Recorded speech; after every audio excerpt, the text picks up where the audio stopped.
What is going on, everybody? Welcome back to the Ruben and Jesse podcast. And we are so excited for this conversation because it's unlike any conversation we've had to date. Joining us today is Minoo Shirmohamadali. How are you doing today, Minoo? I'm doing all right. Yeah. Sun is coming out here in Colorado, so can't complain, Got my cup of coffee. Oh, good. So, yeah, thanks for coming on. Thanks for joining Of us. What course. we're going to be talking about today is a revolution. No, I'm just kidding. Well, kind of, but I'm not anti. I'm Listen. we're not anti-revolution. Um, Basically, this conversation started. I don't remember exactly what was shared, but we basically came to the conclusion that at least one thing that we agree on um, is that the government that we have doesn't work. Um, uh, yeah, Can I just say something? I think it's government and the system and the systems of power that be, because I think people often assume that it's just government that's failing, but it's actually the outside external forces like capitalism that also make it very sure, difficult. absolutely, yeah, I agree with that. I guess at times I even just look at like I think of I think of certain organizations as part of the government now too, because Oh they're yeah, just so for sure. vested into it. But I agree, yeah, it's a good distinction to make. So all right, see, we're already starting off. We're already starting off on a good foot. So yeah, so I have said this for a long time. Ruben has said this for a long time, but neither Ruben nor I know shit about how any of this really actually works, right? We're speculators and we have ideals and that we would want to see or curious about. We don't really actually know how things happen. So Minoo is here today to walk us through what's actually going on and to help us understand as participants in a society how we all can, if we want to see a different world in front of us, how we can actually do that and participate in local government at large, and what needs to change, like you said, about these external forces, and how do we actually go about doing that. So yeah, I mean, you can if you wouldn't mind just sharing a little bit about where you started with all this and why this is something that you are interested in, and dare I Sure. say passionate about, if you are. Yeah, it all actually started in college as my undergrad at Cal. And I was actually an architecture major for almost 3 years. And Wow. I did a really sharp 180. I started working at a tutoring center in downtown Oakland after school, and or rather in an after school program. And honestly, as a white passing individual that comes from a pretty affluent background that grew up in a small, very white suburban town of California, it was the first time I had really actually been like personally exposed to kind of the divisiveness and the differences between the social classes and economic classes. So I really actually saw it for the first time, to be honest. I had always read about it. It was something I was passionate about since I was younger, in terms of just like, we won't get into that conversation, but very, pro-Palestine, like trying to understand like what was going on internationally. So I started working at this after school program. We worked with many different schools in Oakland, and it was just, mind-boggling. Like my students had to come to our center just to access textbooks. We would try to leave our center open later because they didn't have homes to necessarily go home to that would be conducive to them being able to continue their homework. And it wasn't because their parents didn't care, it's because their parents were working usually 3-4 jobs. And so that was a really jarring experience for me to just see that and to see how these kids are really trying. And then the biggest part of that was I had kids that I was trying to tutor in pre-calc or calc who didn't understand the basics of like adding fractions because they had been passed along from class to class. And a lot of that actually comes back to kind of like how government functions and why we're seeing a decline, actually, I think, in general knowledge across, I would say, racial lines in this country. So yeah, so it started there. So I switched my major. I went into actually environmental policy with an emphasis in environmental justice, because I also saw a lot of there was a huge food desert there. There was these huge 16-wheel diesel trucks, which ended up being my undergraduate thesis on these 16-wheelers that are going through residential neighborhoods. And in particular in East Oakland, where you saw some of the highest numbers of childhood asthma, lung cancer, et cetera. And again, that comes back to government, which we can touch on. And so I switched and I did environmental policy. Afterwards, I realized, wow, there's a huge connection between education and obviously environmental justice, and just, general awareness is really important. And so then I was like, all right, I want to do a master's in education policy. So then I did my master's in education policy at TC, at Teachers College in Columbia, and then worked in the city government for the last 6.5 years, starting off with working with de Blasio's Pre-K for All initiative. So started there for 2 years, moved on to procurement, which people think was kind of a weird shift, but for me makes complete sense. And I'm so thankful for that experience of understanding how our financial and operational structures actually contribute or, contribute positively and negatively to kind of the forces that be. And then I went on to work at Thrive, which is a highly controversial program mostly because of people's lack of understanding. And worked on that for 2.5 years. So I've kind of been in many different spaces for short periods of time under the de Blasio administration for most of my career. So folks, she knows a lot. Okay, so been around the block a few times. Got it. No, that's great. That's great. Okay, so I'm thinking about, because there's so much. There is so much to talk about. Yeah. And I think a good place to begin is maybe setting the stage as to, and to your best extent. I don't know if history was a big part of it as well, but I think it's important to understand, how did we even get to this point? Why?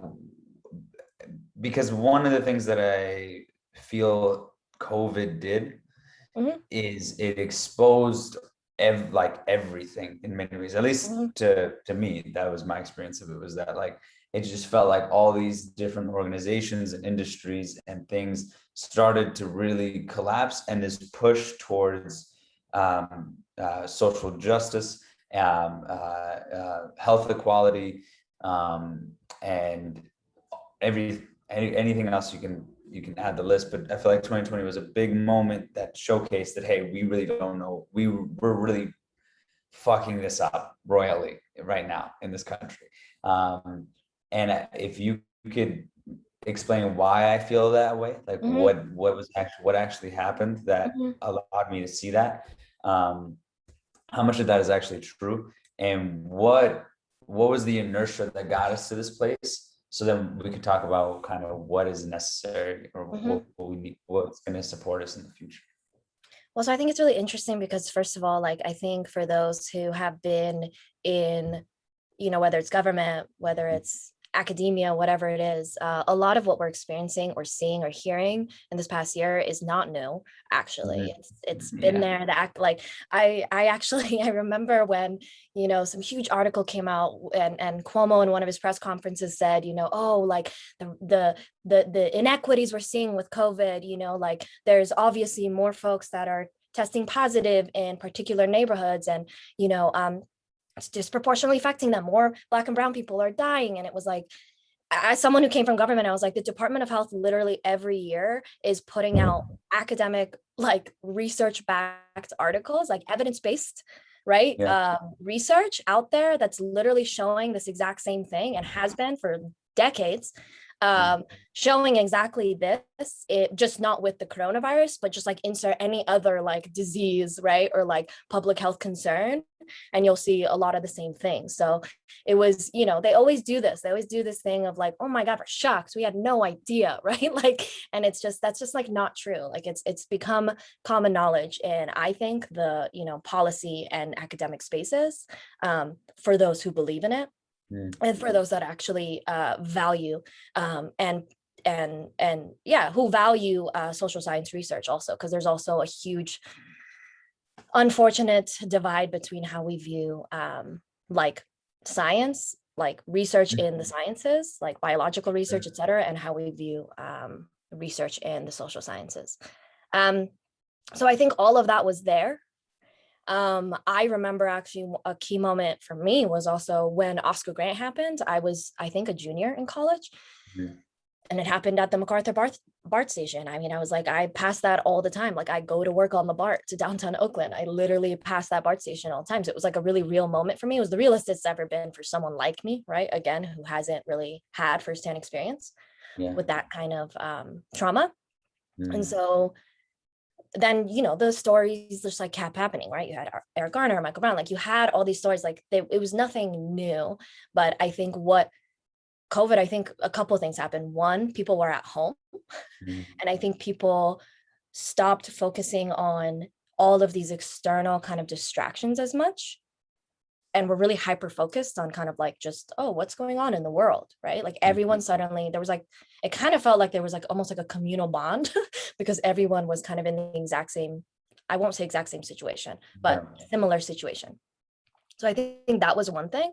And I think another thing that really boosted it and prompted it was like the ways in which we are able to communicate with one another. Like social media has fundamentally changed the, you know, the platform. Like this one video, right, of this man who was murdered, right, at the hands of police went viral. And what I think the reason why for me that, you know, people suddenly started to care, especially corporations started to care, was because it came down to money.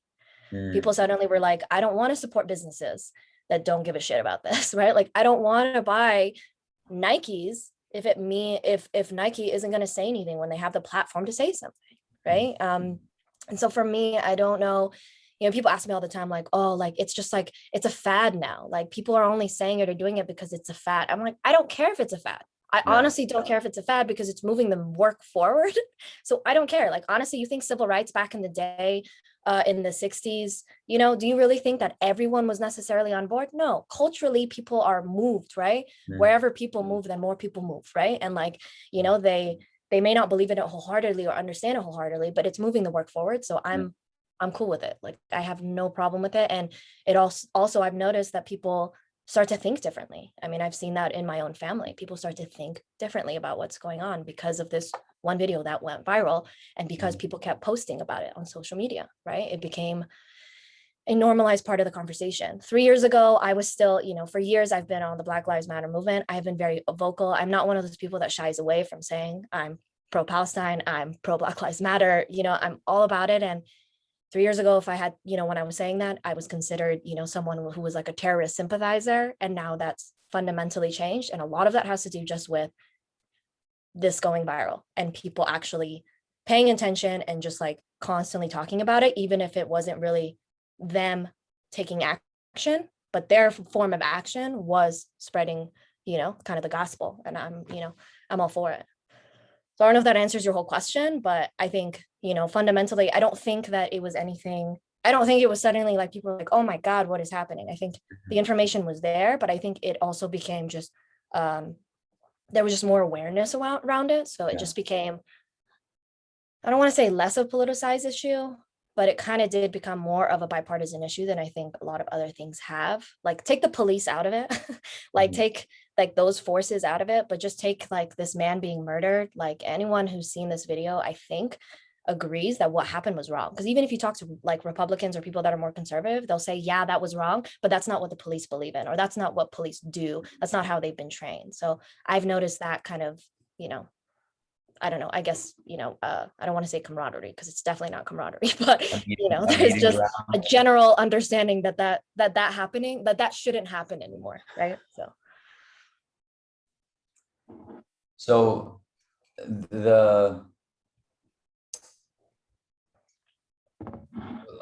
I guess like what I would want to understand is why is it that we feel that whoever takes a role right now, like for example, for me, I am absolutely jaded by everything, right? Like I said, I don't think it works. And can you explain as to why there are people who feel that way? You know, because I think before this past year, when it became, like you said, a cultural movement to go vote, for many years we had extremely low voting rates, at least for people under under a certain age. Except this past year where it was kind of in everyone's face, and there were still people who chose not to vote, including myself, honestly, because it was just jaded, and I felt that both sides, it doesn't matter who wins, because there's still, like you said, vested interest into how things actually happen in our country. So can you explain why are people jaded by this? What is going on? I mean, yeah, I mean, I'm even jaded, right? Like I think the reason why we've all become jaded, well, I think there's a couple of reasons. I think one, there's a lot of misunderstanding actually of like what government does, because most people who have the strongest opinion of government have never worked in it.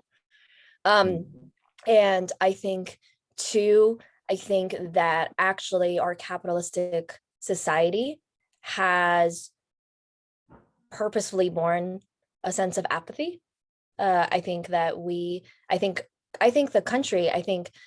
the powers that be want to keep us more apathetic than political, which is also why I think what happened during, I mean that they would rather us be more worried about what we need to buy, right? Like what we should wear, right? How we should look, what party to go, whatever it is, like the more material things in life. They'd rather keep our attention on that, because otherwise, when you bring too much attention to what's actually going on, then you have moments like George Floyd, right? I don't think that the powers that be actually wanted that to happen. I'm glad it did, of course, but and I think fundamentally the larger systems in our government, both locally and at the federal government, are not working. They're not working for a lot of people, and you're seeing certain things that just aren't improving. Like, you say, oh, everybody celebrates Brown v. Board. Like, well, okay, we desegregated schools. Our schools are just as segregated now as they were then, for the most part. And we also see the achievement gap still growing between, right, the haves and the have-nots, as they refer to it. We still use the term minority when people of color in this country are no longer the minority. Actually, as of 2017, we have more non-white students in our public education system than white students. So they're no longer the minority. We still use this terminology, right? And so I think that a lot of it, has to do with bureaucratic systems that are failing a lot of people, and the systems of the capitalistic systems that want to keep us apathetic. And I mean, I think that I think the thing that I think most people agree with, and I think like I always think about this on the Trump and Bernie side, is that like there were like 3 or 4 pro Bernie states that went pro Trump. And to me, at first, I was like always shocked by it. I was like, why would that happen? Because people are hungry for change, right? And I think we've heard that a lot. People keep saying that, like, people are hungry for something different, because this system, it's not for us, right? It's for the 1%. It's for those individuals at the top with the greatest amount of power and money in this country. And so no matter you are living, in a small rural town of Arkansas, or you're in an urban city in like the Bay Area, you are noticing that, and you are seeing how you could like go about your life and government could continue to exist and not actually from the surface seem to affect you or affect you positively. But I also think, like I said, there's a lot of misconceptions about what government is, what it does, and actually how you do benefit from the systems of regulation that we've put in place. Can you speak a little bit more about some of the misconceptions? Sure. I mean, something as simple as, I bring this up all the time because in procurement, one of the largest expenses in New York is sanitation, garbage pickup, huge. We spend billions of dollars every year just on picking up folks' trash. There's trash pickup that happens every day in New York City at different parts of the day, just to make sure that there isn't too much trash on the streets at any one time. That's billions of dollars. Like our biggest expense is that. And people forget that the kind of minutia of every day that allows us, right, as privileged individuals to function, relies on things like that, relies on making sure you have access to a subway that's functioning, you have access to, that your trash is being picked up, that you have food that you can go grab very quickly, right? Like all of that allows us to literally just exist, right?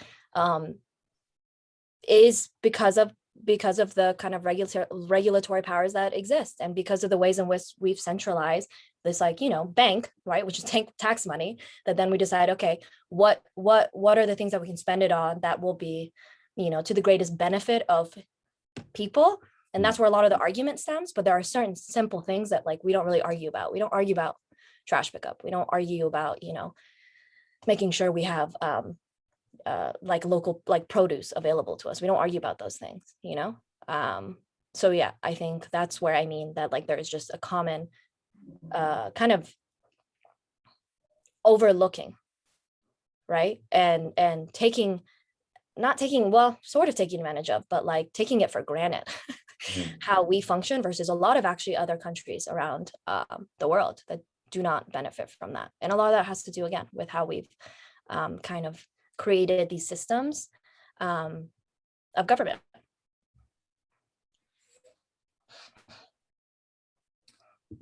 Why is it so difficult?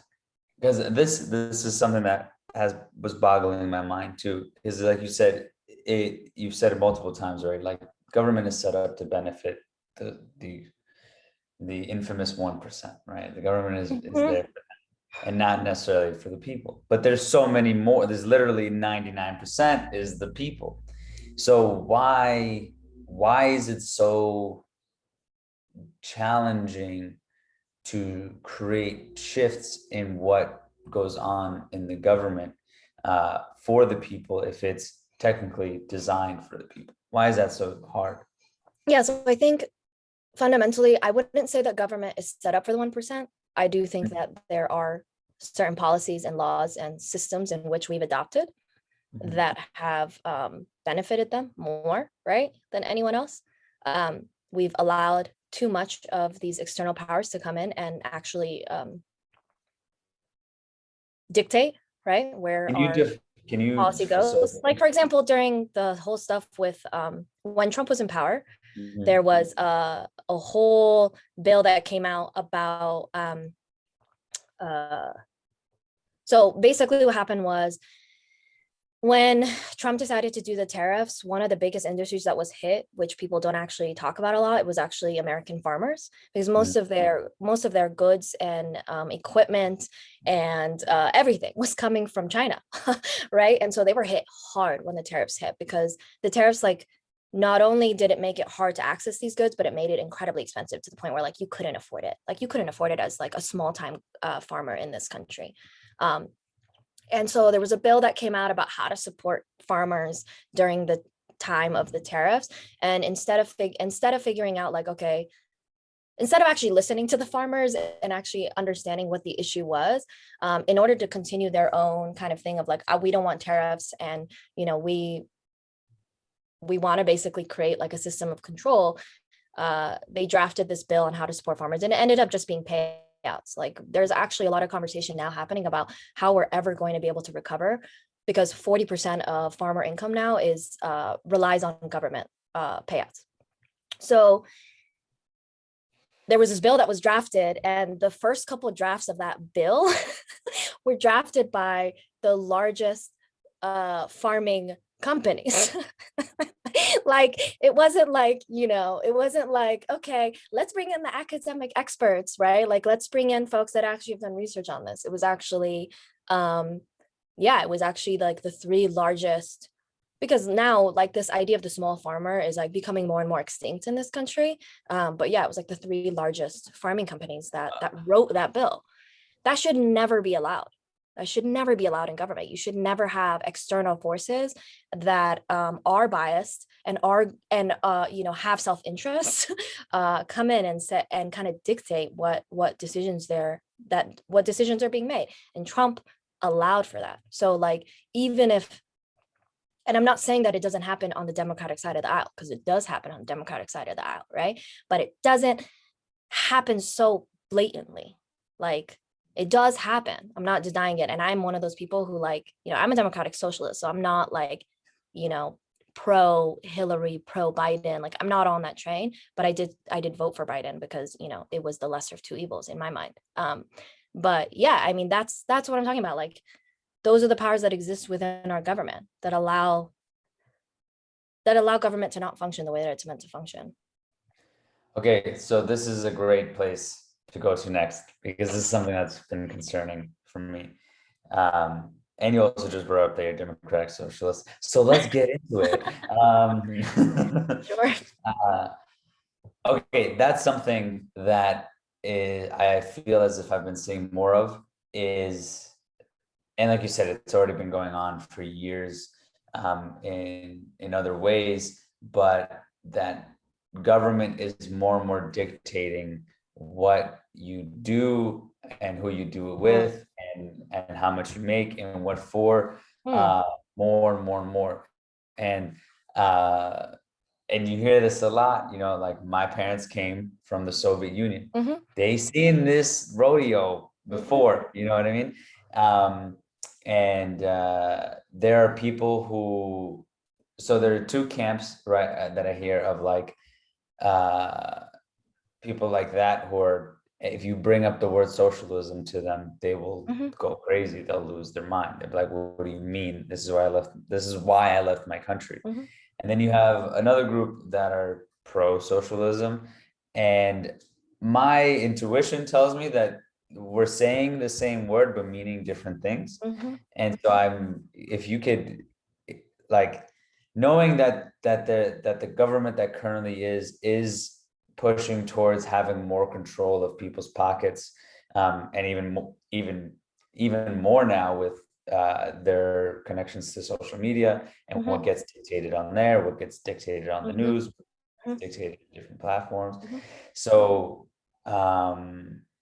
yeah, if you could speak into what is the difference between the socialism that my parents are talking about versus the socialism that you're interested in, and why you think it's a better system, and how is that different than what we're seeing happening right now with government reaching deeper and deeper into our pockets. It's really interesting that you say that, because I actually think that government is becoming more and more deregulated. And I think that folks actually are able to, like the tech industry, for example, in many ways goes unchecked. And there is so much money in that industry. And like, you can make a lot of money, like not even as an owner, like a startup, but just working for a startup, like, let alone that your salary is already like probably 3 or 4 times higher than that of like a teacher, let's say. You also get all these bonuses, stocks, like you get free food, like all this stuff. And so I'm not saying that that's fundamentally an issue, but I just think it's interesting that we kind of see things a little differently. I think the parts that people get really bothered about, and that, one, I think the way that the media controls what we talk about, or like rather kind of like, kind of forces us in certain directions, like it really bothers me. Like I hate when every time we talk about, every time there's a presidential debate, we debate the same things that are important to debate, but like there are so many other issues that we need to talk about when we don't talk about them. Like they don't debate that on the stage, right? We always talk about the same thing, like, abortion, gay rights, and the things to me, like these are just like not even discussion topics anymore, right? Like we know, yes, you need to support people's ability to choose, and you are not allowed to dictate how someone can live their life. Like, I don't know why we're still discussing this, but we are.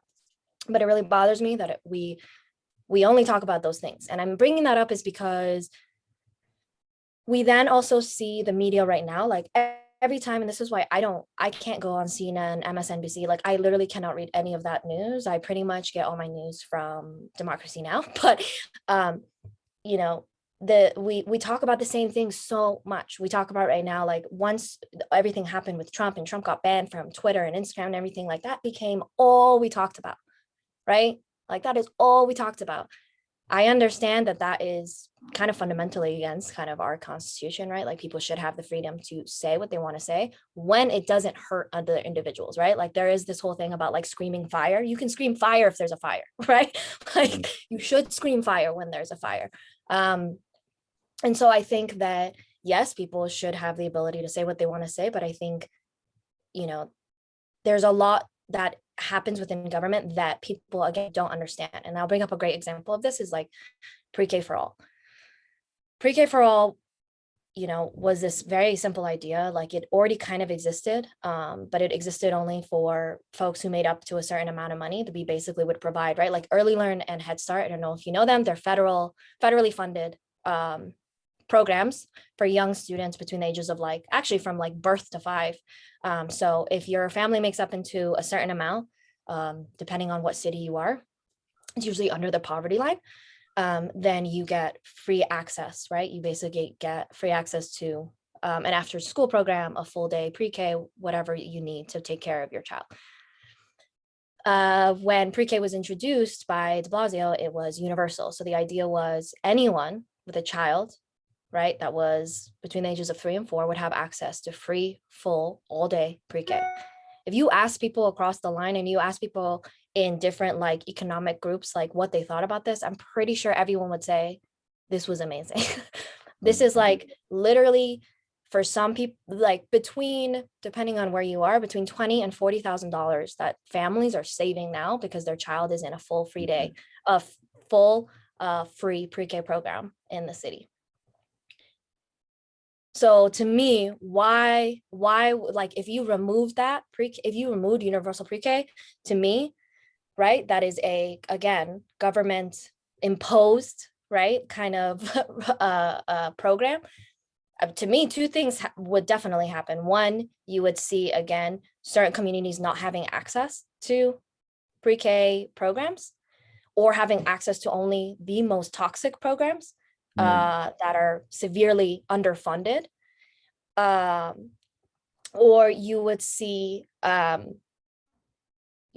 families relying on private for-profit institutions, and only certain families would be able to benefit from that. And then you have no control also over what that child is necessarily being exposed to or learning at that age.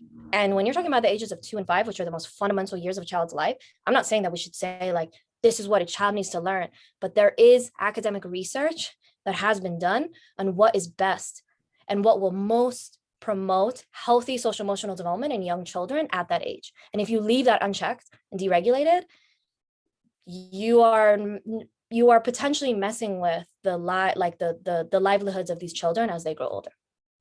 So again, if you could, before we move on, can you actually just clarify again, what is the difference between that form of socialism versus the socialism that my parents? Yeah, I think people obviously like when I first came out as like a Bernie supporter, back in the day when it was like an OG idea, like people would call me like a commie, right? Like there was this idea that like if you believe in like if you believe in like certain, I would just call them social norms, right? That that somehow you were supporting this ideology that was unfortunately associated with, like you said, like the Soviet Union, and like is associated with like North Korea now, and some people like associated with other parts of the world. And I think to me personally, I also think like propaganda plays such a huge role in politics, and it has always played such a huge role. It's the reason it's the reason why to me the Cold War even happened, why so many different kind of wars in our, right, like the Iraq War, why the hell did that happen? So to me, I think propaganda plays a huge role. But the main difference to me is that one is the democratic socialism that I believe in is using knowledge and expertise that exists, right, and persists in society to help us make better decisions, and decisions that hopefully will benefit larger groups of people and benefit them in an equitable manner. To me, that's what I define it as. The socialism that people refer to, which I don't understand, is like this idea that government controls every single part of your life, down to like they will control like what you can search on Google. Only certain searches will come up. They will control what you can and can't have, which happens, by the way, which does happen in the world, right? So that's the kind of stuff that people get worried about, is like too much control. Like they look at North Korea and they think that's socialism, and that is not socialism. That is a dictatorship.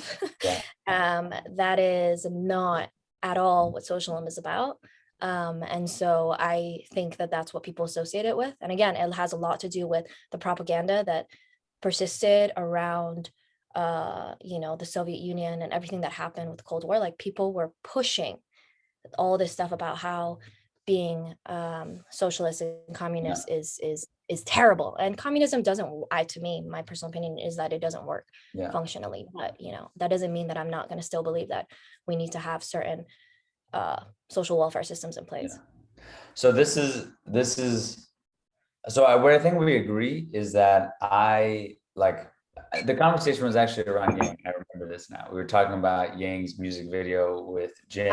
Yes, Yang. And Yang gang. And so I'm definitely, this idea of like universal resources, I think it is a great idea and should exist. Where my problem comes in is when you said that it's based off of academic research. Should be based. It should, okay, thank you. It should be based off of academic. It isn't now. My experience of COVID was not based on academic research. No. I'm just going to say it directly. And a lot of things that has been promoted through government onto the people under the guise of this is for your benefit has not been because of academic research. Academic research is a broad term because in the 1950s, they told us sugar was good for us because they did academic research. That was highly, the variables were highly in their favor for that study.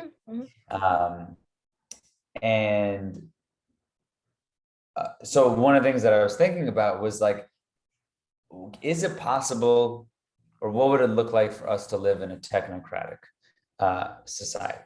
Or at least maybe it's technocratic is not the right term, but basically like how can smaller communities have support over their own place? How can we choose what we want our communities to live like versus New York City has to live like this, even though there's millions of people here and every neighborhood has its own world. How can we move from a place where government, like these large government institutions are providing the resources and they're going off of their own bias or their own even their own bias research as to what should be taught or what's healthy or yada yada yada, and providing those resources to people versus living in a world where the people who live in that community can decide what resources are given to their people. So we've actually seen examples of that happening for a long time, actually. I mean, I think part of the problem is we've seen what a decentralized system can look like. And I think the thing that people often ignore is the issues around race. Like you cannot just say, oh, the community can decide what's best for it, and ignore that when you do that, when you allow for that to happen, that's when you see like racism at its finest. Like communities will decide, and they won't call it racism, right? They'll say, we want to keep our schools performing at a certain level, or we want to make sure our kids are safe, right? We want to make sure that we lessen the amount of crime in our city. All of these things that they say have racial undertones. And so we've actually seen this with Brown v. Board specifically. Brown v. Board basically said, the Supreme Court said, you need to figure out a way to desegregate your schools, but it left it up to the individual communities to figure out how to do that. And what happened? A lot of them figured out ways not to do it or make it incredibly difficult for students of color to be able to go to those schools. That's kind of where some of the standardized testing was born from. They made Black and brown kids take certain tests that they knew they would not be able to perform well on compared to white students to keep them out of their schools. These are the kinds of things that the South would do and across the country, because we left it up to these individual communities to make that decision. So for me, I get it. I get this idea of wanting to do community-driven work, because actually when I say academic, I don't just mean like the ivory tower of academia, because I've been in it and I've seen how it can also be incredibly disruptive to actual work that's happening on the ground. When I say academic work, I just mean that there is a lot of like research, both community-driven research, as well as that in academic spaces, right? that allow us to understand why some of these patterns continue to exist and persist, and also help us understand what solutions may work.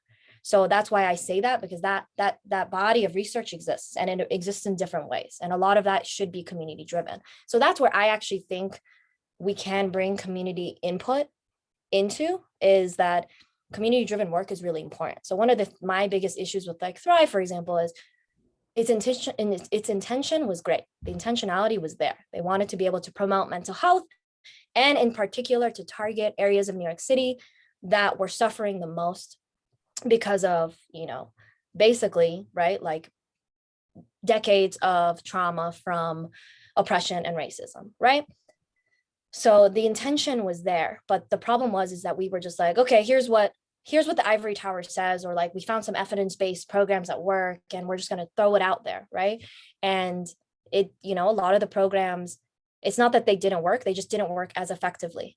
They didn't impact the communities as much as they could have had they gone through a community-driven route, a route where you allow the community to kind of decide how they want to implement a program, and what services they want to provide to their community are most important for their local community. That is a different approach to me than I think what you're saying, because I don't think that local municipalities should just be able to do whatever they want, because when that happens, in my opinion, and also based off of what we've seen in history, is that you create huge racial and socioeconomic divides that are not healthy across the board. But is that because they're starting off in a place where like every people have different starting points, in the sense that like this community already has X amount of wealth, this community has X amount of wealth, so the one that has more can create more decisions around what's going on? No, I think because, if you were to leave it up to a local community, like, I don't know, like pick a random affluent community, actually here, like this actually happened, I think last year or the year before in Queens, there was so in New York City, anytime the city wants to spend over $100,000 to contract out, like for a service or a good, we have to have a public hearing on it. So there was a public hearing, and anyone can participate, by the way, in these public hearings. Most people don't, except for the really hot topic ones. Like there was one on like the body cameras by the police. And then there was this one where they were going to build a homeless shelter in a pretty like affluent upper class area of Queens. I don't remember the neighborhood, but Ruben's nodding his head, so maybe you heard about this. But people were,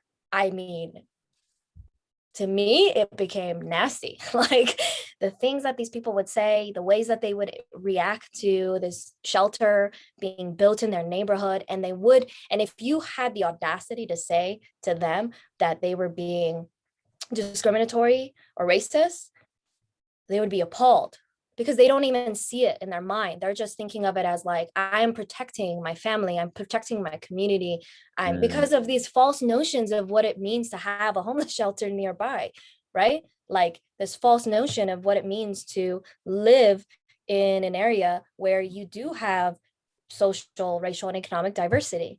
And that to me is problematic. That to me is highly, highly problematic, that a community can be like, literally just force certain people out because of misconceptions and like downright like falsehoods about, these other groups that they just are not ordinarily exposed to, or don't even like want to take the time to understand. And so that's what I think would happen. And I think that's what we've seen happen in history. If you give each local government the opportunity, it's not so much about, yes, resources, of course, play a role, but it's also who is controlling the resources for that community, who within that community is the one that's making the decision upon, on behalf of who in the community, right? And at the end of the day, you see what happens. Like there are certain people with that gain power and money and influence, which is usually predominantly white hetero males in those communities, or just like white people that then dictate and make decisions on behalf of other people. And again, I want to like really stress this, because there really is like a racial undertone that this country has not overcome. And so for us to just say, give every community the opportunity to do what they want, is going to create, I believe, huge, huge amounts of division in this country, more than we're already seeing. I guess I'm having trouble understanding, like if everyone, I understand right now, and and this is kind of what I was trying to say before, is right now, because everyone's community is not on a level playing field, we're not all starting from the same place. I understand that people in more affluent communities, because of their buying power, can make certain decisions that ones from the ones that don't are not. But if the playing field was leveled, one, is that even possible? Like, can we actually level out the playing field for all people in this country? How would you even do something like that? And I if it don't think we was, can. you don't think we can? I mean, maybe at some point in the future we can, but right now, I don't believe that we can. And I'll tell you why. Like one of the best, actually most influential pieces of academic research I read in my graduate studies was a article a research study they did. They followed some students across a 10 or 12-year period in a highly affluent neighborhood in, I don't remember where, like somewhere in New England. And it was a majority Black town. So these are like Black lawmakers, Black doctors, Black lawyers, like very prominent and affluent individuals. And they did a study on just following the like academic and professional trajectories of these students, Black and white students. And again, there were more Black kids in this town than there were white. And they still saw that in their academic journeys, Black students were still underperforming and not performing the same as their peers. Mm. We're not over racism. We haven't been, and we're not living in a society where, I don't even think, where we can start talking about a level playing field. And until we can get there, like there's no way that I believe that we can leave that up to the communities and ever get there. Like we need to figure out ways to create more equitable systems. And again, I'm not saying equality. I actually don't believe in universal, because that to me doesn't work. It's about equity. It's about giving resources to those folks that need it and giving more resources to the folks that need it more in order to create some form of, of a level playing field.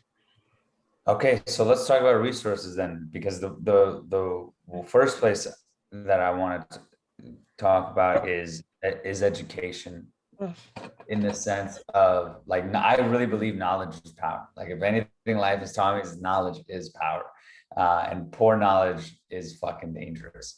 And my biggest qualm with COVID is the absolute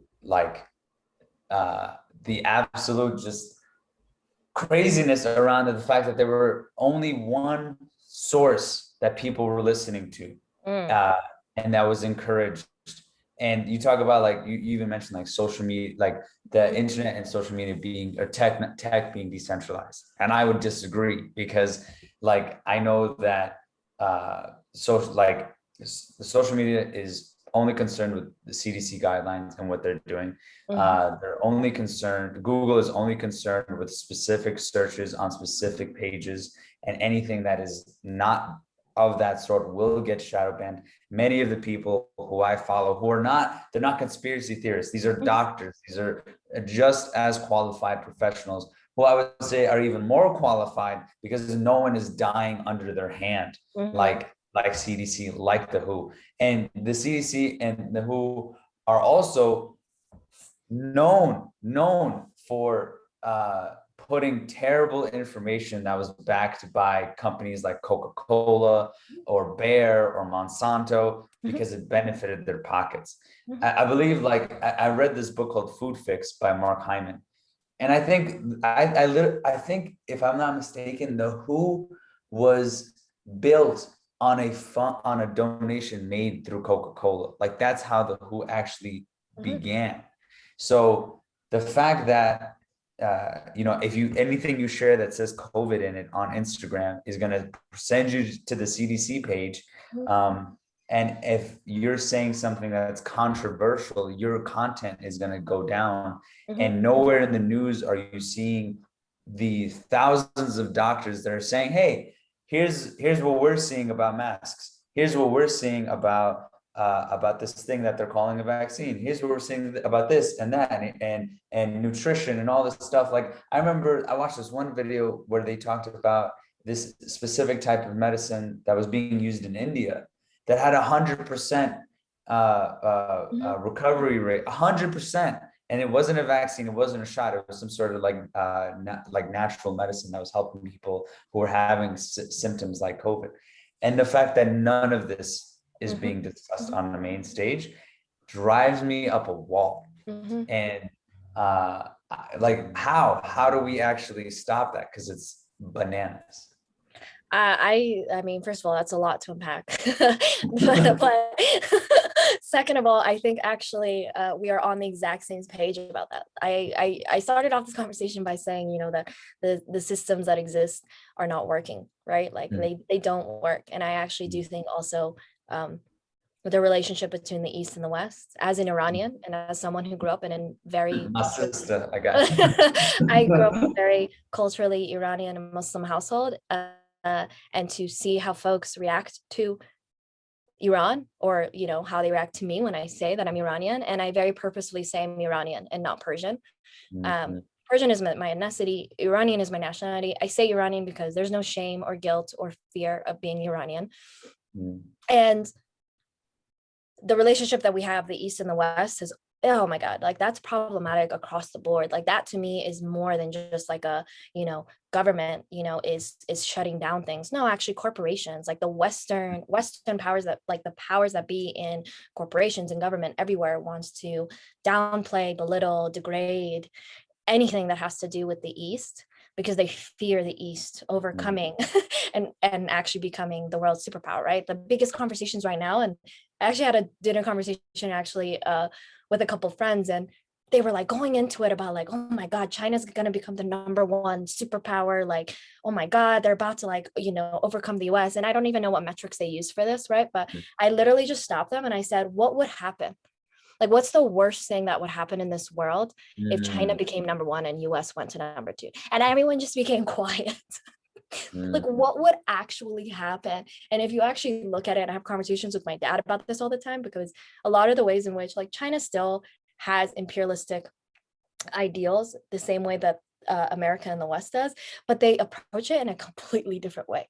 Like they go to Africa and they'll say, how can we help you? They still want to be able to like have power over that country, but they're literally building systems of plumbing. They are building water, like irrigation. They're building, like they're literally rebuilding those countries. That is their way of supporting them. What is the American way of doing it? The American way of doing it is bombing, pillaging, and, you know, and enforcing, right? And so I think that's one conversation to be had, and I'm totally on the same wavelength as you, that we need to create more channels for us to actually learn about other ways of thinking, especially Eastern thinking, including Eastern medicine. But oh no, I lost my train of thought. What was the first question? The question was really how would we actually do that? How would we actually, especially with technology now, because like you said, it is kind of the wild, wild west in many ways. And these organizations, these companies that are now working very closely with government there's nothing, because they're private, right? They're private companies. So this is what I think is interesting with Instagram and Facebook and all these things. It's like people only started to question it during COVID. This idea that there was, you know, misinformation, or there were like certain channels of communication or information that were the only ones that they would kind of like, you know, propagate. And that has been happening for a really long time. So I also like, and I'm not saying this about you, but I do see hypocrisy a lot of times. And when people bring this up, because corporations and profit-making machines in the world have very much been using those platforms for a very long time. Like the fact that I can go on a site on my web browser, and then that exact thing I looked up now is an ad on my Instagram, is highly troubling to me as an individual, that they are tracking my patterns and basically changing how I'm thinking, and kind of trying to force me down a certain path. Like, to me, that's like a system of coercion that I'm not about. And so like corporations have been doing this, and these companies have been doing this. And when it comes to the CDC and the WHO, like, yeah, these are incredibly biased, you know, like organizations. Like the WHO is highly political. So is the CDC. Like the World Bank, to me, is like just like a system of oppression. Like the World Bank wasn't about like, oh my God, let's go help these countries. It was like, no, let's go create dependencies. Like, let's go basically, bail these countries out so they become completely dependent on us and have to import our goods. So like it became in a way, like this is literally what happened in Jamaica. Like we're the reason Jamaica became like a third world country. Like we went in and we bailed them out. The World Bank gave them money. And I say we because the US is basically the World Bank, right? But we bailed them out, we gave them money, and then we told them, you're not allowed to basically export or import, like you're not allowed to export your own goods, and you're not allowed to import any other country other than American goods. So obviously there are systems at play that are just highly, highly problematic. But I think the larger question is here across the board is, why are we allowing these external influences to take over our government institutions? I don't believe that it's the government institution that's the problem, that its existence is the problem. Again, it's like these external factors that we allow to take over. And in some ways, having worked at the mayor's office in New York, I've also seen how people use politics and communication to get their point across or persuade folks or to find middle ground. So like, for example, with the CDC, like they've been telling everybody, keep wearing, like even after you get vaccinated, you should be wearing masks, and you should still be social distancing and all of that, right?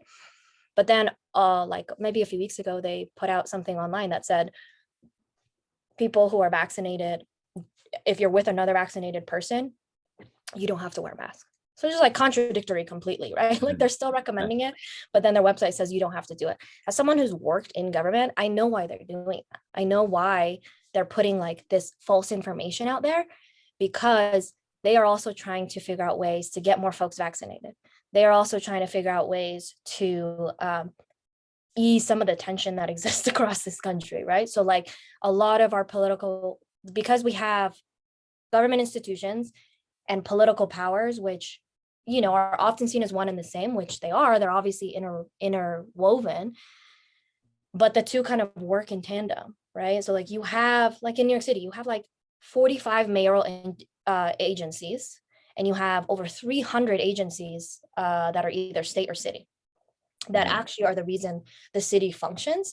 And then you have a mayor that comes in every 4 years that kind of like, shifts where like funds are gone, or where you're shifting your focus when it comes to policy or whatever it is. And so I think it's important to remember that, because the kind of things that you're bringing up, like political influence is part of it. The ways in which we think about human behavior is part of it. So not everything is going to be like, just because the research said this, we're going to do it, because what history has also taught us is that we also need to think about human behavior, and we need to think about how to find middle ground across a country that is highly, highly divided. And so sometimes decisions they make are based off of communications strategies and like almost like psychological strategies, as opposed to this is the fact that we have in our hands. And I'm not always opposed to that, so long as the information that we put out there is not actually false, which sometimes it is truly false, or it is highly, highly like I've seen it because I've done this sometimes, not like done it, but like, like putting out statistics that don't tell the whole story. You put out that statistic because it makes you look better. And that kind of stuff we need to stop doing as much of. But I do understand the political strategies that exist alongside our like government institutions. But the question I think that you have here is more about the external forces and the ways in which they have infiltrated our government institutions, and not so much on the actual intentionality of that institution. Yeah. And what I'm hearing you say is really in line with what my sort of next question was, is because you said we're a highly divided country. And you also said that a lot of why certain things are showcased is based off of how they want to communicate to our emotional triggers, or the way we see the world and all this stuff. Which corporations do. Huh? Companies do this all the time, by the way. Yes, exactly, yes. They do entire focus groups on this to figure out how they can trigger you the most to get you to buy that thing, so. Right. And what that tells me, because Ruben and I talk about this on the show all often, is our opportunity as people is to, if we no longer can be subjugated to these types of things, they won't work anymore, right? If we can get to a certain level in our own consciousness as individuals, as families, people, to just like choose, as corny as it may sound, but like to choose truth and love over some of these other things, right? Then they won't work anymore, right? It only works because we can be affected by them, we can be drawn into them and triggered by them. But if we can move past that, and then they won't work, and they won't be able to control us the way that they do on such a large scale. So I'd be curious, like, one, what do you think about that? And then two, in your eyes, how do we scale love in a sense? I mean, I guess the question I have for you before I answer is like, have you seen examples of this in history? Like in the thousands of years of human history, have we seen examples where, you kind of, I guess you allow individual liberty to be the thing that, pushes. Well, no, it's not, like, I'm not saying individual liberty. I'm saying that that if we were able to get to a place where we don't allow decisiveness into ourselves, then it wouldn't work anymore. What wouldn't work? Like you said, the propaganda, the polarizing media, the dependency on certain organizations to tell you what to do and how to think. So, because that's been at least my experience. Like I get like, for me, there have been several stages in my own development where I've felt less and less dependent on hearing things from certain groups and more listening to myself, or choosing the sources to trust, because I was able to develop my own sense of understanding, or like wisdom onto myself. So I didn't have to be so dependent on listening to certain things. And then in 2020, what happened for me was I got sucked right in. Like I got sucked right in because as a lot of people, had my own views as to what was going on in the world. And I was so deep into it, and it was driving me insane. And then this year, again, I chose to focus more on, like I said, working on myself, focus more on love, focus more on these other things. And now it doesn't like make my head go spin 1,000 miles a minute as it did back then. It barely even touches me, at least right now. And so I was just wondering, how could we do something like that on scale? Like, how can we inform people about their own truth so they don't have to be so dependent on someone else's? Yeah, I think the idea of the self is really interesting when you're talking about living in society, because to me, as someone like my academic experience, like when I was in undergrad and even with my graduate school, was more based around like sociology. So it wasn't like environmental policy, like how do you write a policy? It was more about like understanding sociologically, like what happens in society that leads us to make certain decisions, or leads to certain people having certain things and others not having certain things. And the reason why I bring that up is because I have a really hard time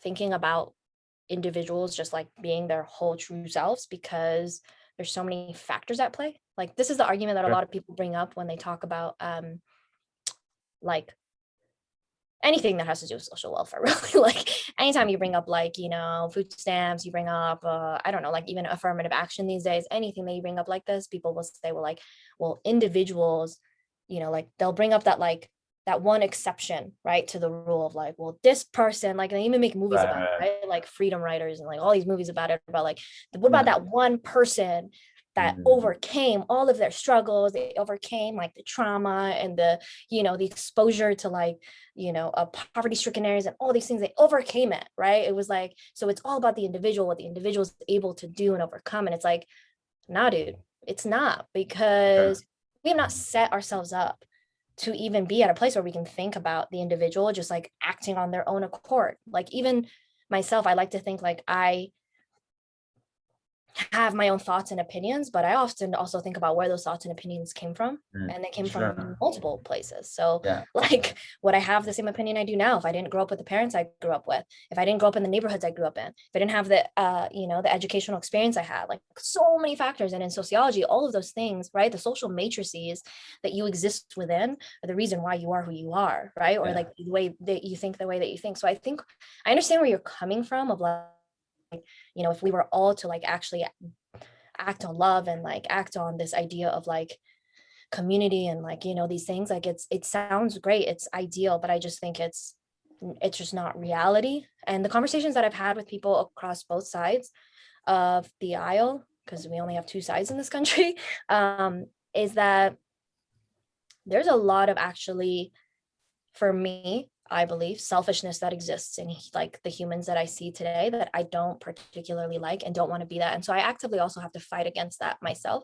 I want to become a more selfish person. I don't want to like be that person that thinks like, you know, oh, like I'm only going to put like a, you know, like an 8% tip or whatever. Like I want to be giving. Like I want, if I'm afforded all of these privileges, and I'm afforded a certain lifestyle for myself, like I don't want to keep that to myself. And I'm one of those people that like, a simple example, like when I'm with friends, like I am always like, I will pay. It is cool. Like even if I don't necessarily, even if that person has more money, that is the kind of mentality I take on, where I want to care about other people. And so right now I think that the ideas that you have are great in theory. I just don't see how they exist in reality, because I think right now, especially, I'm just seeing a lot of like selfishness and a lot of like self-indulgence that's happening that I'm afraid of, like, you know. What do you mean? Like, can you give me an example?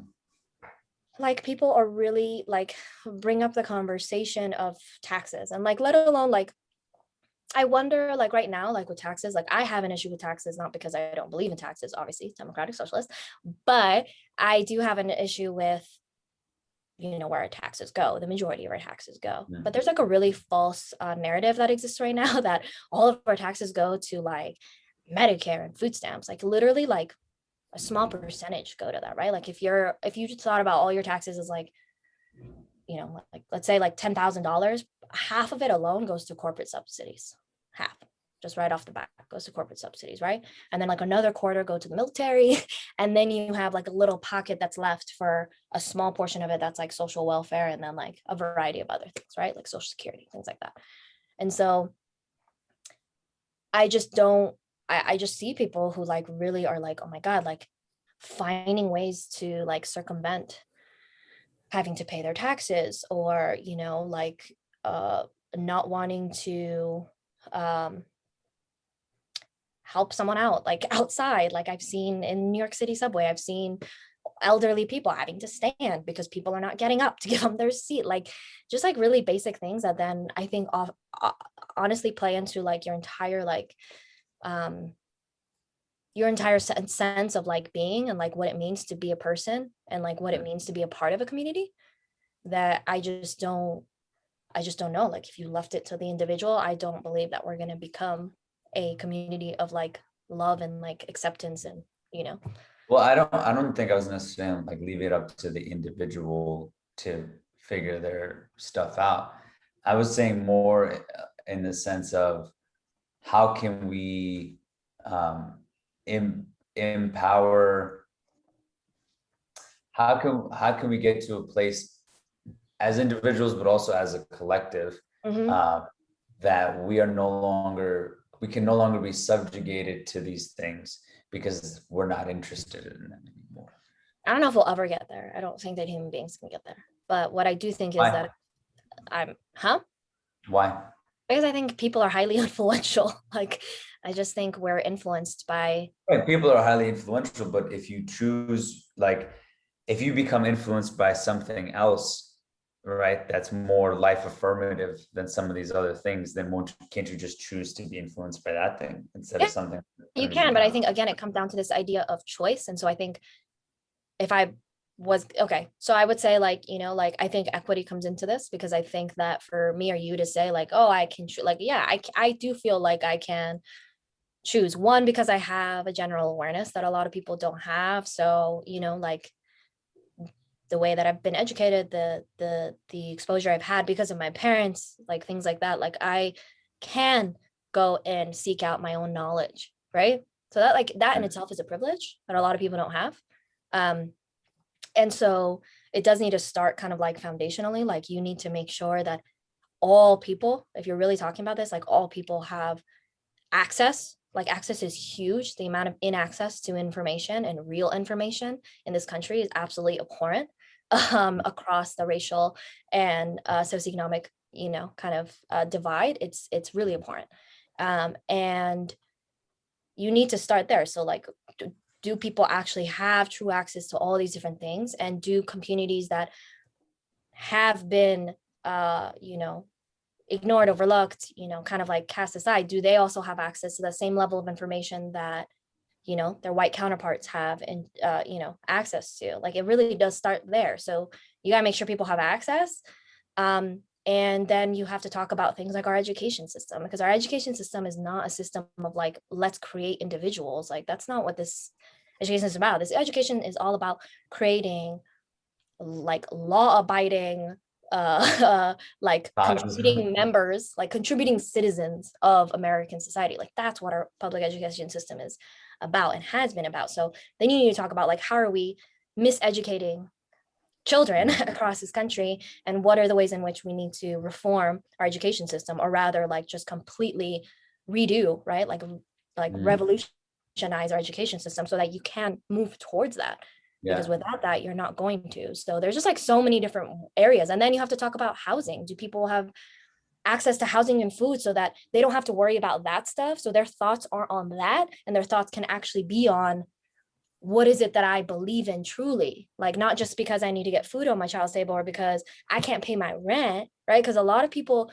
don't have that kind of like individual will, not because they don't want it, but because they're so bogged down by housing, health care, taking child care, like all these mundane things that again, people with privilege like myself take for granted that we kind of had access to. That takes away part of your like thought process. So then you can even if you wanted to, you can't think about it. So then you have to talk about all of that. What are the systems that we have in place to make sure that everyone again doesn't have to think about those things, and has access. So it's like, one is creating an equal playing field when it comes to like your sense of livelihood. Another is the access you have to information. Another is the access to like the educational systems. What is our educational system like, espousing to folks across this country? I think it starts there, and then we see where we can go. But then we need to like actually do some studies and see like, okay, now that we've done this, what's happening? Are we seeing fundamental shifts, and are people really kind of moving towards different influences than they would have otherwise? So, go ahead.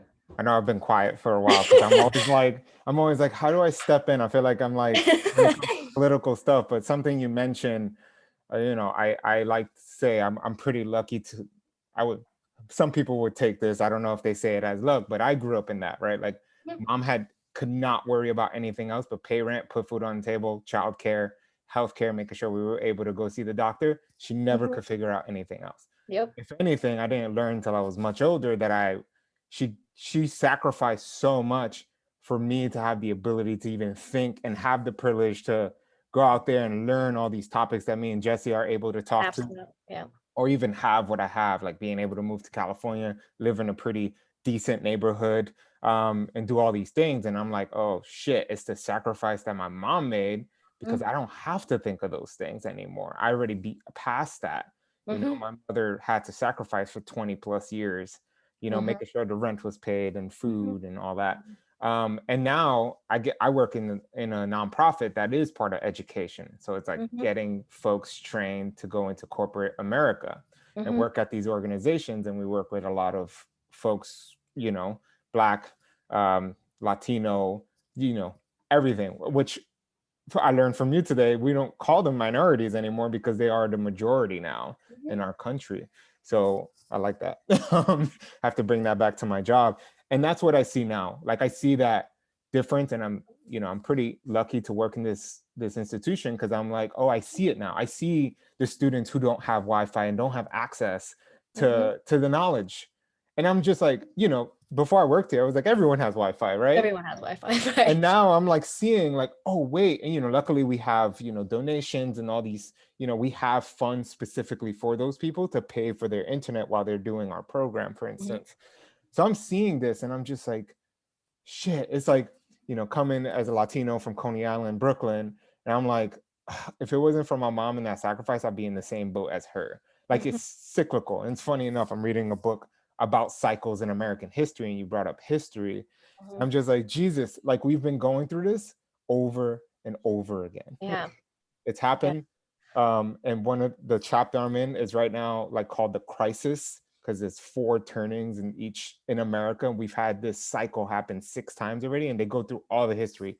You're going back to the Civil War and then going above from there, World War I, World War II, these are all the crises that happen. And currently we're in our 5th crisis based on like their predictions. And it's scary. They wrote this book in the 90s and they talked about the stock market crash. They talked about pretty much an attack on our soil. So terrorist attack, 9/11. They talked about a pandemic or like a disease that's going to hit COVID. They talked about the division in America. And they're like, well, this has happened before. And they literally take you back into when it happened, obviously differently. And then they go into like, this happened right before we reached, civil rights and all this. It's happening again, like the clock is turning, and what it's going to lead to is what is called the awakening period. And not only do we have these cycles in our country, and every country deals with this, that's what they say, but we also have it in generations, and every generation does something different. So obviously I'm like I'm a millennial, so I'm like always looking at millennial generation, like what is my archetype? And they have archetypes for each. And like they have the hero archetype, who are the ones who actually dismantle the powers that be that we've been talking about, and then set up new structures. Because right now the powers that be, I think, are still boomer era. And that's what they talk about. And they're like, there's these archetypes. And I think there's something about also learning. And I love that you continuously bring up history, because there's something about learning that. And I think that's what a big part that we're missing. And obviously, when it comes to education, what we teach our students, I'm like, this needs to be taught in high school. We're teaching them things like how to study, how to think. Like, what is the thought? Like you mentioned, like, what is the thought that you had? Where is it coming from? Like, obviously context matters, where you grew up, who you grew up around, like your schooling, like there's so much that influences you that it's hard to find your own individualism. And I got the chance to live in China for a year. So I got to see what the difference. I grew up in America, individualistic society. And then I got to live in China for almost a year and see collective thinking. And just like, oh, this is why you guys are so successful. I get it. The way you support each other, the way you guys are like with your families, like, and I'm seeing it, I had students, I was teaching English, and just seeing the way they get along, seeing their families and just like talking to the families. And I'm just like, you guys get it. Like, we need to bring that back. But also I saw the parts that was like, oh, you're missing a part of this individualism that's also needed as a collective. Because I'm always like, you need a little bit of both. And I'm trying to figure out how we can bring that into our, governments, communities, and all that. Like the sense of like, yes, we need collectivism, but we also need this individualistic sense of like, I need to learn a specific thing so I can bring back this knowledge to the collective. As I specialize in a certain thing, Jesse specializes in a certain thing, you specialize in a certain thing. How can we all like learn those things individually and then come back to the collective and say like, this is the gifts I bring, and this is what's going to help us be successful as a community, versus like how America's been teaching us, like you need to have the house, white picket fence and all this, 2 kids, dog, yada, yada. to me, that's very selfish and individualistic. Again, Mm-hmm. Mm-hmm. is, you know, let's live with, you know, a community of people in one big Mm-hmm. giant house where my kids have Uncle Jesse, Auntie Minoo, you know, Yeah, like, yeah, you yeah, know, yeah, yeah, like, yeah. and all these I agree things. with that. Because I, you know, I have you know, I'm at an age where all my friends are starting to have kids, and I see the struggle they're going through doing it alone. And I'm like, Mm-hmm. you're crazy. I don't want to have a kid until I know that I have good friends who are going to take care of my kid, so I can still have Yeah. a life in a sense, and they can get different perspectives, you know, or have an uncle to do the bad things while I'm the one that's like, no, you know, we need to stay this way. And the uncle's like, nah, we're gonna smoke a little, drink a little, you know, like do these bad things. I think that's needed in order to build character in the future. But I'm like always trying to figure out like how can we bring that? What's the root? Like how can I, you know, just bring that into my life, into my community when I eventually head back to New York, Mm-hmm. go back to Coney Island and be like, hey, I've been doing this for 20 plus years. Here's the gifts that I'm bringing back to my community to Mm-hmm. make sure y'all successful in that generation. You know what I mean? Does that make No, sense? I'm all over the it place, definitely but does. And the first thing I started to think about was, well, like this idea of the collective and supporting one another. It's not like I think our society, particularly, I would say in the last like 50 or 60 years, has become more focused on the individual and like what you can do for yourself and your immediate family. But I actually think that our history has taught us that that's not actually what this country has always done. So I always compare um, how we treated right, like the first Great Depression and when the New Deal came about, versus the war on poverty that happened later in the 70s. And the first thing that I think about is like, well, who did that affect the most, right? Like when the New Deal happened, everybody celebrates the New Deal as this huge like success. It was a success for white people. It was a huge success for white people because white people were the only ones who could actually access and again benefit from the variety of programs, right, and kind of resources that they made available to folks during the Great Depression. But that was when it was all about the collective. They were like, oh shit, like our all of our communities across this country are white communities again, and our communities of color are suffering, but we're not going to really focus on them as much, but our white communities are suffering, and we need to support one another. We need to uplift one another. And then the New Deal was born, and like it really did help uplift, right? um, um, Americans across this country, again, white Americans across this country, while people of color were left behind. When then you fast forward to the war on poverty, and you see exactly, then it suddenly became, because it was an issue that was affecting mostly, again, I really hate the term minority, but like people of color, like communities of color in this country. Suddenly this idea, and actually you've heard this, pull yourself up by the bootstraps. yes. This was coined during the war on poverty, this idea that it's your fault. It's your fault that you are now addicted to drugs that like, oh yeah, because I brought the drugs to my community, right? Like I'm the reason why I, suddenly became addicted, because the trauma that I faced, right, and continue to face because of legacies of racism and discrimination are my fault. Suddenly it all became about the individual. Like you pull yourself up, you can get yourself out of this. And so to me, this idea of collectiveness still exists in this country.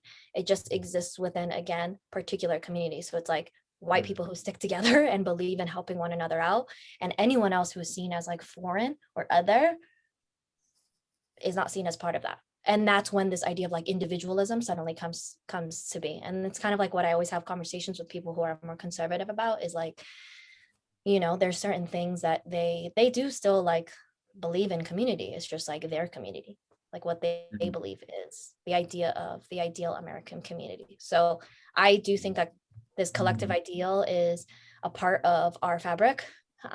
It's something that we can and should work towards, but it is not something that can happen like universally in the same manner. We need to really think about different communities and the extent to which, again, the layers and layers and layers of discrimination, oppression, racism, sexism, all of that have affected these folks and continue to affect them.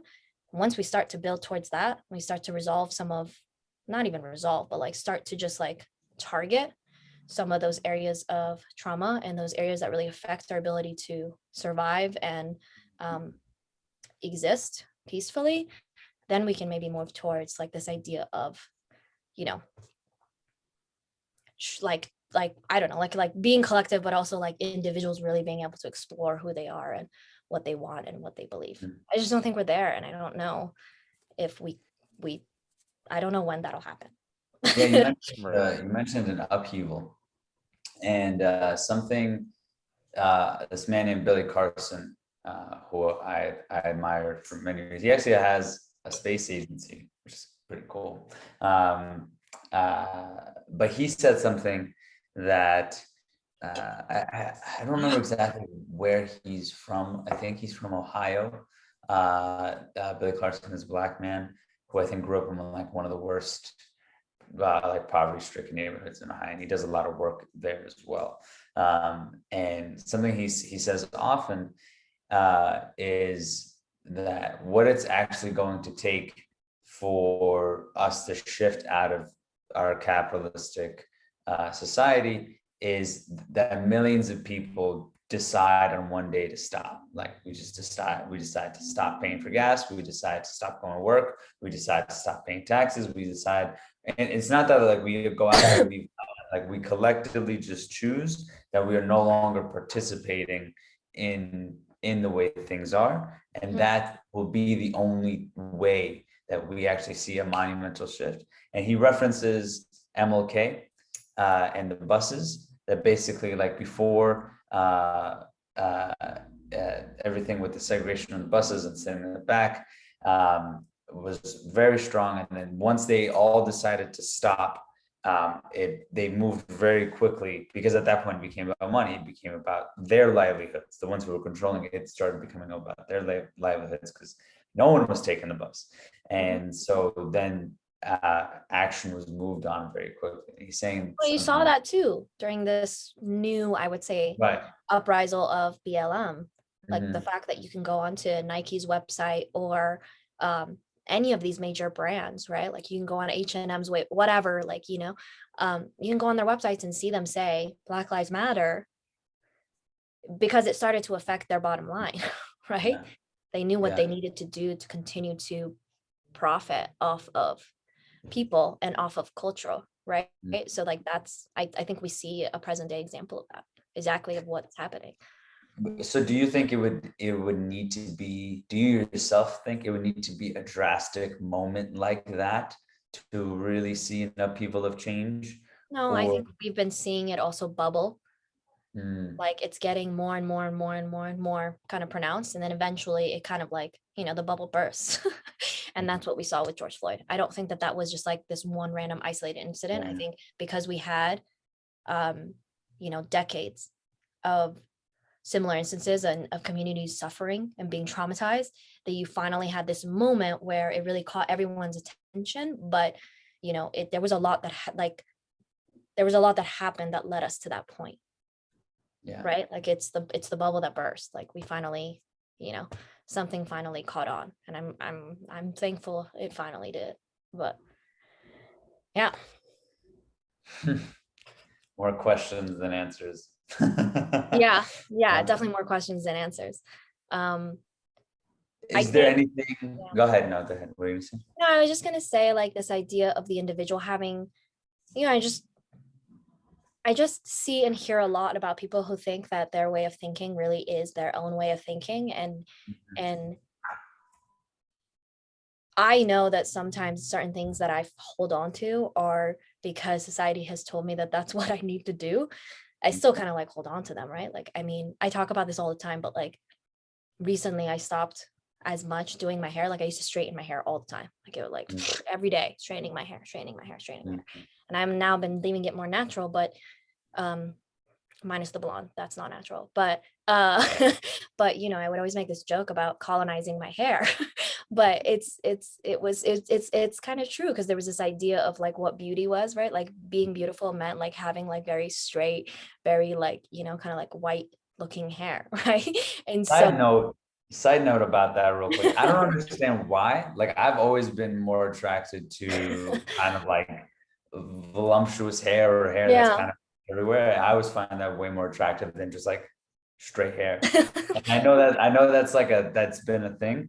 But I didn't know, like, it still blows my mind that that's still a thing, because I don't know, it does nothing for I mean, me. it's also this idea about like how you present yourself to society. And I think particular people also want to present them like they kind of want like they don't want to assimilate, but it's been like forced on them that in order to be accepted, like these are the kinds of things you need to do. And it's really terrible that we do that as a society, that's continued to be propagated.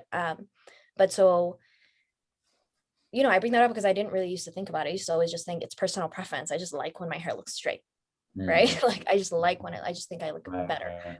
And I did realize after a little while that the reason why I did that was because like growing up, like people, I was often made fun of. I was bullied. I was like kind of, not seen as an attractive child. And I internalized a lot of that. And I started to like change certain things, right? I started to like in college, especially, I started to like wear makeup. I started to do my eyebrows. I started to straighten my hair, like a lot of these things that I started to take on because I was an individual in college.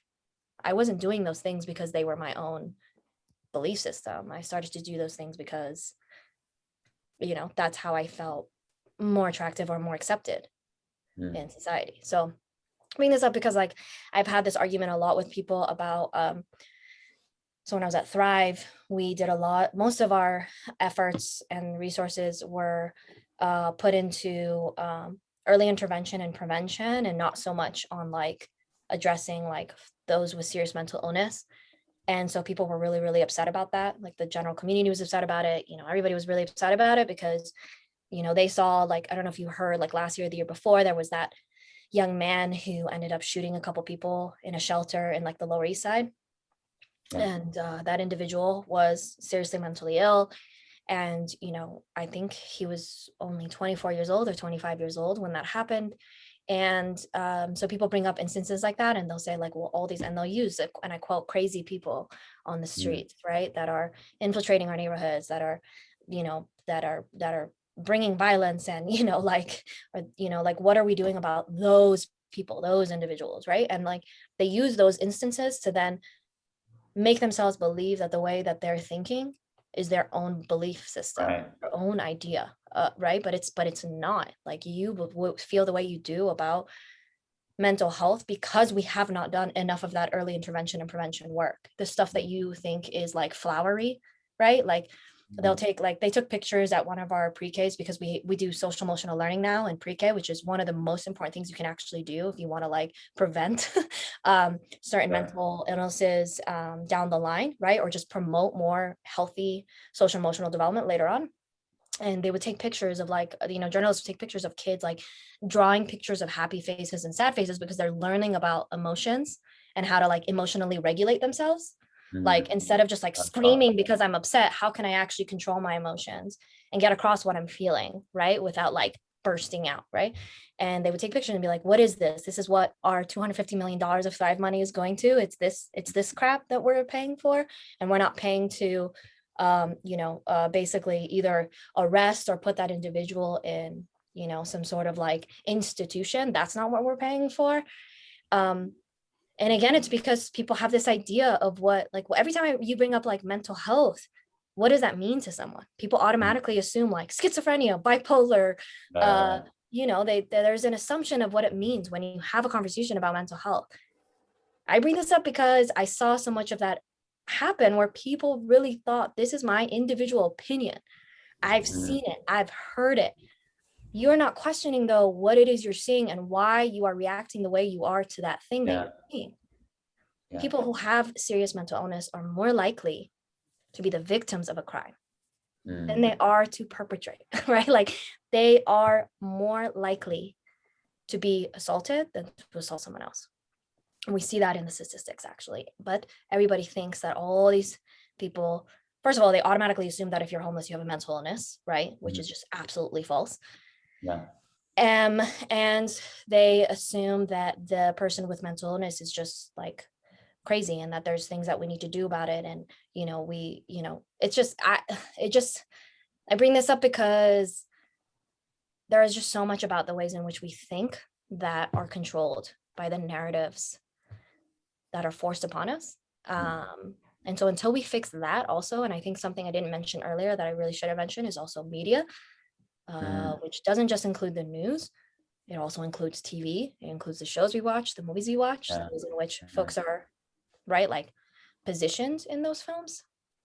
All of that then affects how we think, how we act.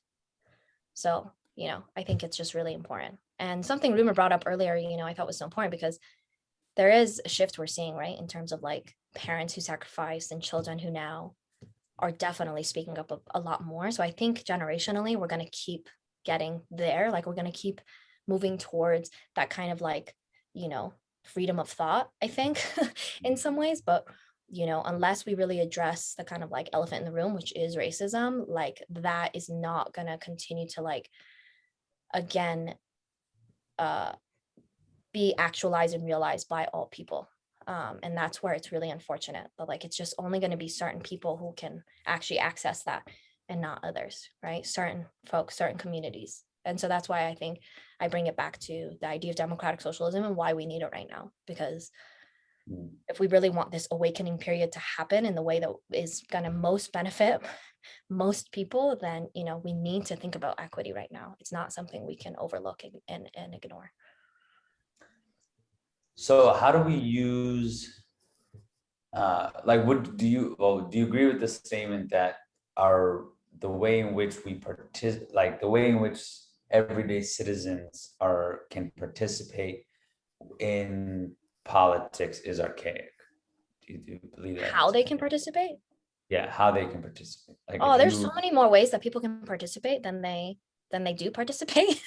Yeah. Like in New York City, outside of just like running for city council and stuff, there's actually something called like community boards, and these actually exist across the country where you can actually literally, and there are empty community board seats across the boroughs, by the way.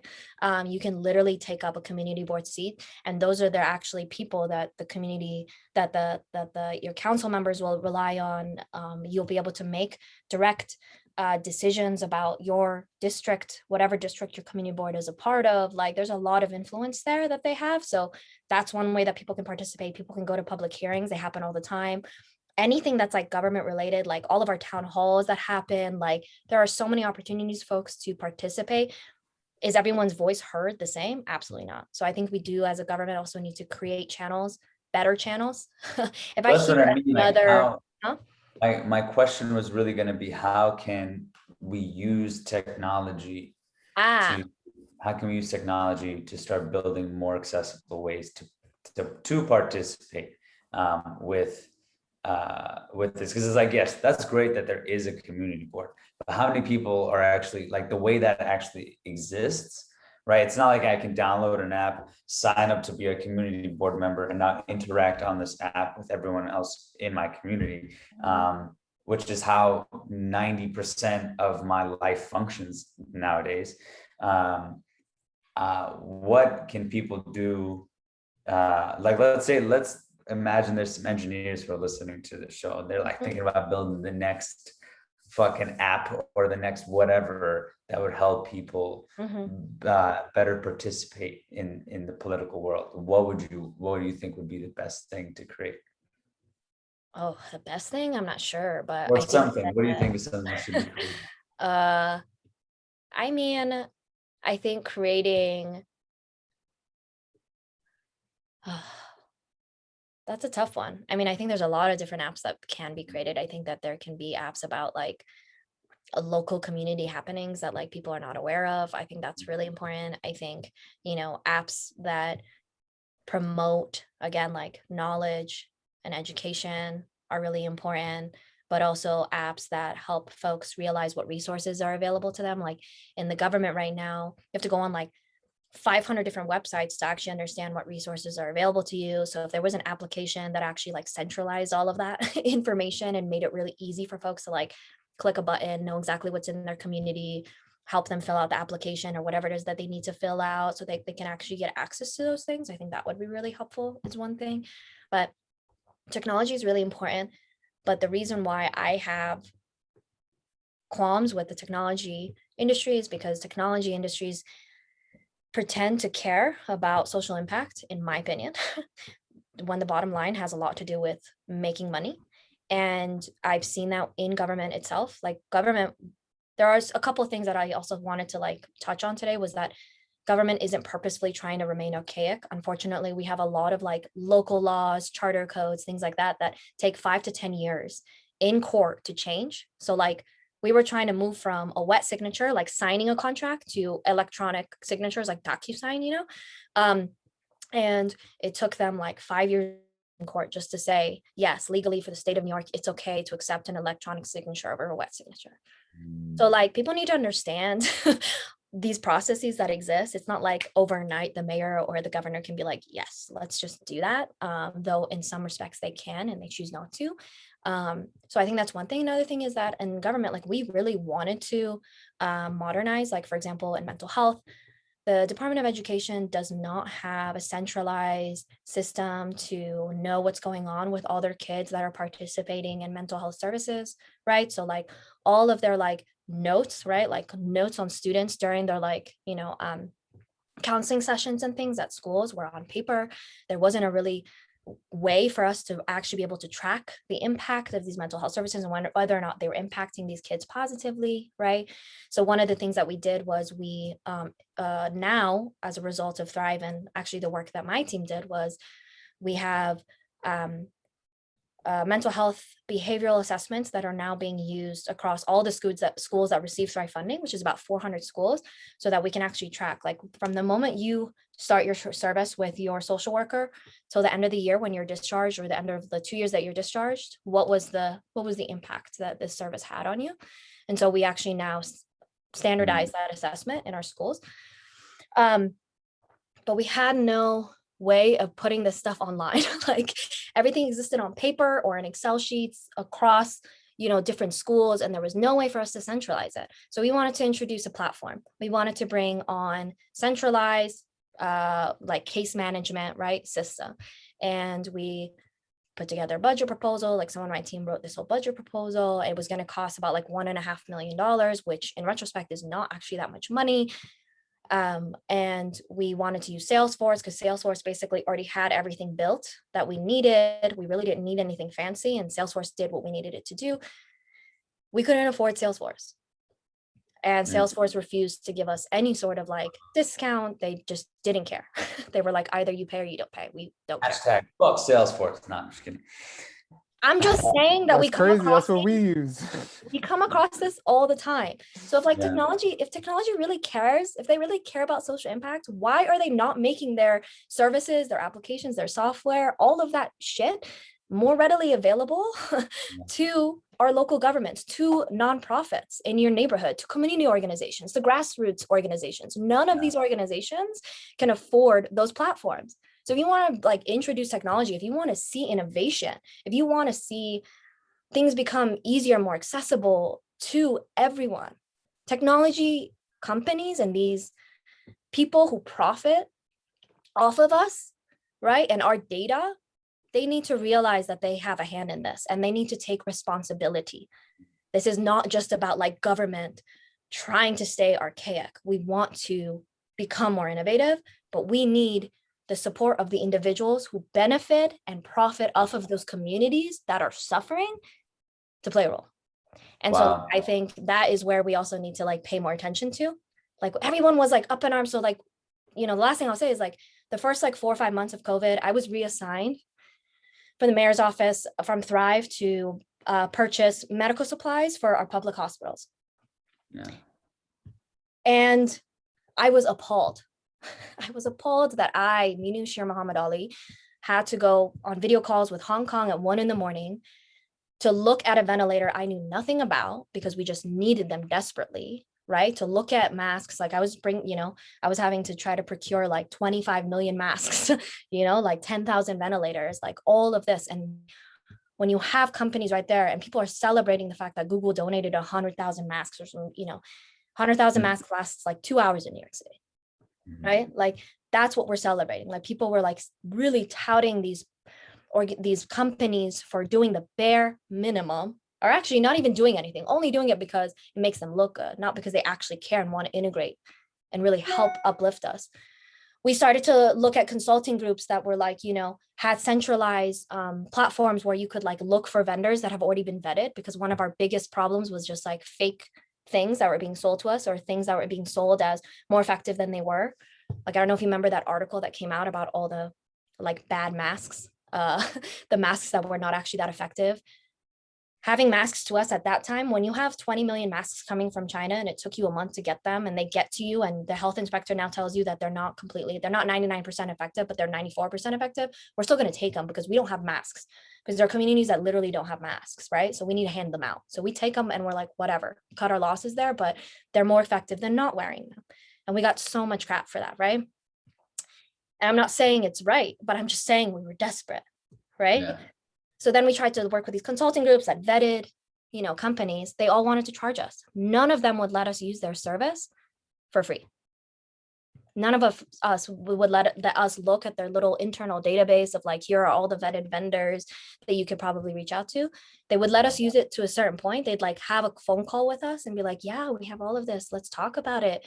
They talk to us for free. And then they would say, this is how much it costs for you to use it. So, Yeah. technology is great. I want to bring technology. There are a lot of great ideas, but we need to, again, my democratic socialist inner self is coming out and saying, yeah, there needs to be a system of like regulation here. We need a way to like put some regulatory effects on these systems that continue to exist and, benefit and profit off of, people, and people are hurting. And so they need to see their role in that. Yeah, I think it brings up the idea of like value systems, because this is that like one thing that I loved that Andrew Yang was running about was changing what the bottom line was, in the sense of like, if we as a country cared more about the quality of someone's life or their happiness versus how much money they had, we would make different decisions, right? And like you said, we're starting to see that now because of what happened with George Floyd and COVID and stuff. Yeah, like that was something I really appreciated, because it's true. Like, we only do things because of what we value, and if we valued different things, we would do things differently.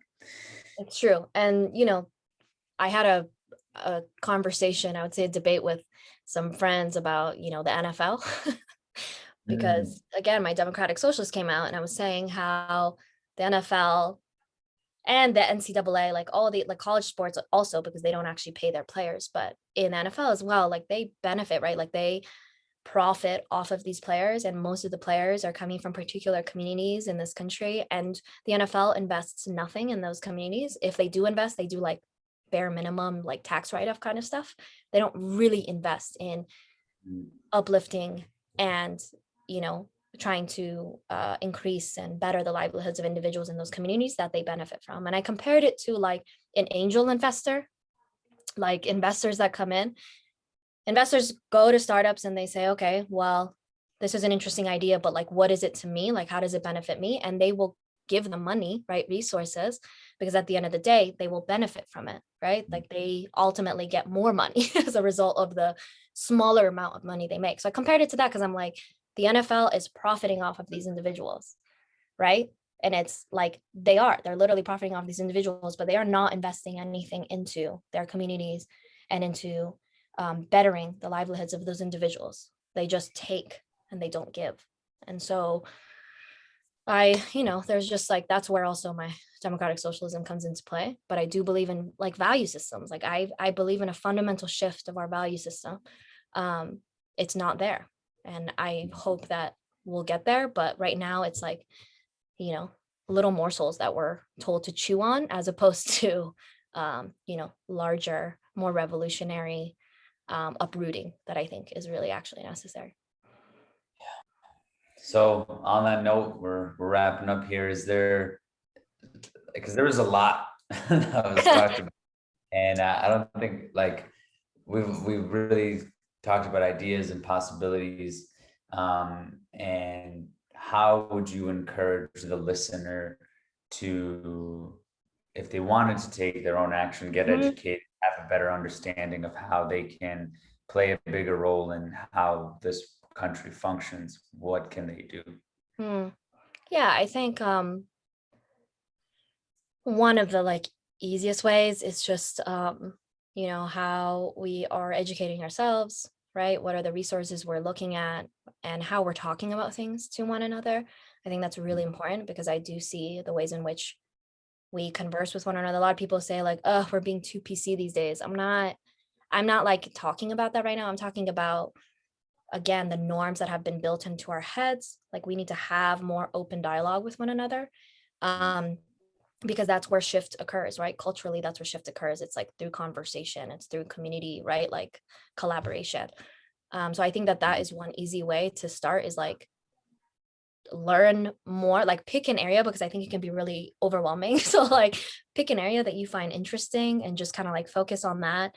Like go to like Google Scholar, like go to places, not like CNN, like go and see, or like talk to individuals that like are in those spaces, like talk to people that that like work at that nonprofit or work at that government institution. Like talk to those people to get more information about that thing, and then have conversations with like your family, your friends, your community about it.